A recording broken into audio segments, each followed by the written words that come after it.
Assalamualaikum warahmatullahi wabarakatuh. Nama saya Akil Naufal Gifari.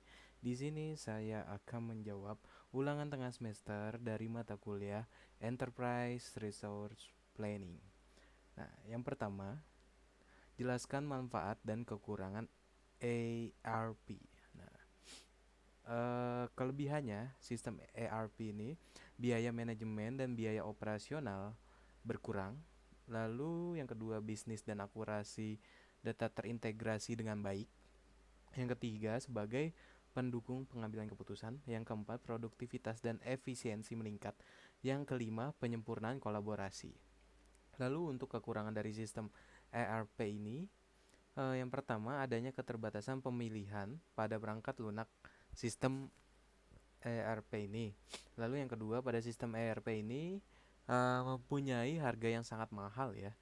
Lalu yang ketiga, sistem ini sering terpampang sulit untuk beradaptasi ya dengan jalannya kerja dan untuk suatu proses pada bisnis dalam berbagai macam organisasi. Lalu yang keempat, pada sistem ini terlalu lengkap juga jika dibandingkan dengan kebutuhan untuk si pelanggan. Lalu yang kelima, bergantungan pada satu vendor tertentu. Yang terakhir, keenam, perekayasan kembali pada proses suatu bisnis untuk menyesuaikan dengan industri yang telah diuraikan oleh sistem dan dapat mengakibatkan hilangnya keuntungan yang kompetitif. Itu untuk jawaban nomor satu. Lanjut ke jawaban nomor dua. Jelaskan area SCM atau Supply Chain Management.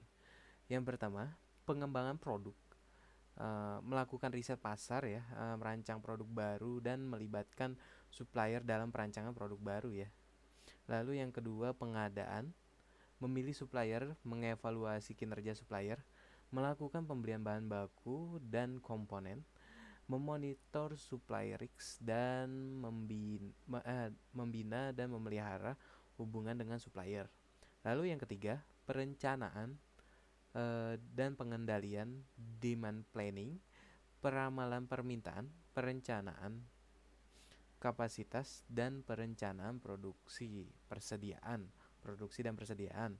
Lalu yang keempat, itu ada operasi atau produksi. Nah, untuk produksi ini sendiri atau operasi ini, eksekusi produksinya dan pengendalian kualitasnya. Lalu yang kelima, itu pengiriman distribusi ya. Perencanaan jaringan distribusi, penjadwalan pengiriman, mencari dan memelihara hubungan dengan perusahaan jasa pengiriman, memonitor service level di tiap pusat distribusinya. Untuk itu jawaban nomor 2. Lalu jawaban nomor 3. Berikan contoh real yang berbeda dari MRP, Material Requirement Planning. Yang pertama itu ada sebuah perusahaan manufaktur. Ini contohnya ya, contoh realnya ya. Perusahaan manufaktur hendak menentukan besarnya lot. Nah, berikut ini informasi yang didapat. Cost itu kayak apa ya? Pembayaran gitu, kayak harga per komponennya atau harga per komponennya $10. Lalu ada order atau setup cost per order. Eh, per or, Cost per order itu pembayaran setiap ordernya. Nah, atau biaya pemesanan. Ini $47. Lalu ada carrying cost per week atau bisa disebut juga holding cost, atau biaya simpan per minggunya 10% dan kebutuhan bersih minggu ke-1 sebanyak 50 unit, minggu kedua 60 unit, minggu ketiga sebanyak 70 unit, minggu keempat turun menjadi 60 unit, minggu kelima sebanyak 95 unit, minggu keenam sebanyak 75 unit, minggu ketujuh sebanyak 60 unit, dan minggu ke-8 sebanyak 55 unit. Nah, tentukan metode load sizing bila alternatif teknik load sizing yang akan digunakan adalah satu, load for load atau L4L. Nah, yang kedua, economic order quantity. Yang ketiga, list total cost atau LTC.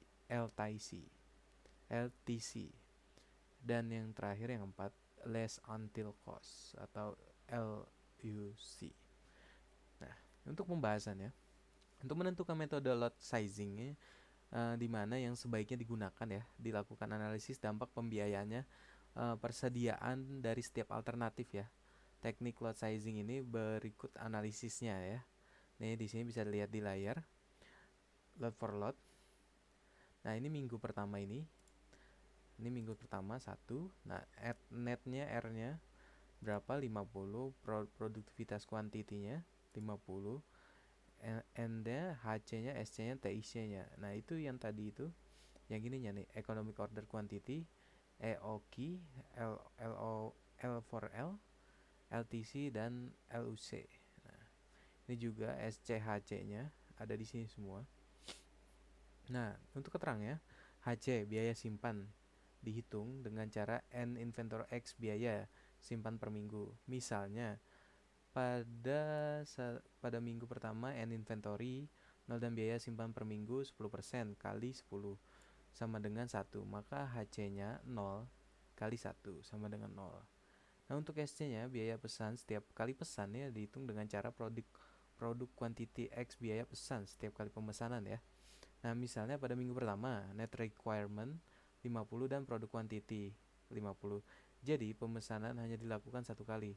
Sedang biaya pesan setiap kali pemesanan sebesar 47. Maka SC 1 kali 47 sama dengan 47. Nah, hasil perhitungan sebagaimana terlihat pada tabel di atas tadi ya. Nah, menunjukkan bahwa bila digunakan metode L4L TIC untuk 8 minggu adalah 376. Seperti itu. Itu untuk jawaban nomor 3. Lanjut ke jawaban nomor 4. Sebutkan beberapa software ERP, berikan ulasan kelebihan dan kekurangannya. Yang pertama ada Odoo ERP. Kelebihan Odoo ERP ini mampu mengelola berbagai operasi bisnis. Odoo mencakup semua jenis operasi bisnis mulai dari manajemen proyek, CRM, dan SDM untuk menginventarisasi, kontrol, dan penjualan omnichannel. Selain itu, Odoo tidak hanya menyatu dengan infrastruktur software. Nah, setelah beberapa waktu ya, software ini menggantikan beberapa aplikasi yang telah Anda gunakan untuk mengelola proses penjualan Anda selama ini. Nah, Odoo ERP ini memiliki fitur yang sangat canggih juga. Nah, Odoo dapat mengubah pikiran Anda tentang sistem ERP tradisional, terutama karena menggunakan software ini sangat modular. Ada lebih dari 1000 modul yang tersedia ya dalam Odoo ini. Lalu yang ketiga, menurunkan biaya TCO.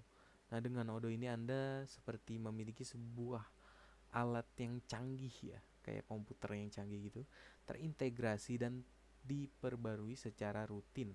Nah, yang dapat dengan mudah menggantikan sisa aplikasi BPM Anda. Sementara itu, Anda akan mengalami peningkatan pengiriman yang tepat waktu dan biaya inventaris dan biaya adminnya yang lebih rendah ya. Lalu kelemahan Odoo yaitu pada SEO text. Nah, khusus layanan website builder, sistem Odoo memiliki manajemen teks website yang buruk ya.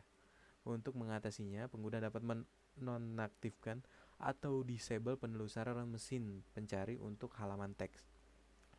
Lalu yang terakhir, untuk kelemahan Odoo ERP ini membutuhkan resource yang cukup besar. Nah, untuk kebutuhan integrasi yang sangat solid antara setiap modul menyebabkan sistem Odoo ERP ini memerlukan resource lebih besar ya dibandingkan sistem ERP lainnya. Lalu yang kedua ada NetSuite ya. Nah, NetSuite ERP ini kelebihannya yaitu supply chain yang lebih efisien. Nah, dengan menggunakan NetSuite ERP ini Anda akan mendapatkan satu set lengkap sistem manajemen, persediaan manufaktur, dan fitur pembelian untuk supply chain yang lebih efisien yang memberikan proses end-to-end. Selain itu, Anda juga akan mendapatkan tampilan data secara real time pada distribusi inventaris ya, dan indikator pengadaan. Lalu yang kedua, laporan keuangan yang akurat. Sistem pengelolaan yang dimiliki oleh NetSuite memungkinkan Anda untuk menghitung dan membuat laporan keuangan yang sangat akurat. Lalu yang terakhir, sistem perencanaan keuangan yang akurat. Sistem ini menyediakan fitur perencanaan keuangan bagaimana jika untuk membantu dalam penganggaran bisnis Anda seperti evaluasi berbagai skenario keuangan seperti itu. Lalu untuk kelemahan NetSuite ERP ini tidak tersedia bahasa Indonesia dan kompleks. Jadi memerlukan SDM kualitas tinggi untuk menjalankannya. Jadi si NetSuite ERP ini nggak ada bahasa Indonesia. Dia bahasa Inggris dan bahasa lainnya ya, bahasa luar negeri lah. Lalu yang terakhir ada ERP Next ya. Untuk ERP Next kelebihannya dia open source. Nah, ERP Next adalah solusi open source yang diminati para pengembang kreatif. Ya, contohnya kayak bikin website gitu. Dia bisa diedit atau dikembangkan lagi ya. Seperti itu. Anda dapat menyesuaikan sistem ini sehingga memenuhi kebutuhan bisnis Anda dan menambahkan aplikasi yang sudah Anda miliki seperti itu. Membuat aplikasi di atasnya dan mendapatkan kreasi framework yang siap digunakan.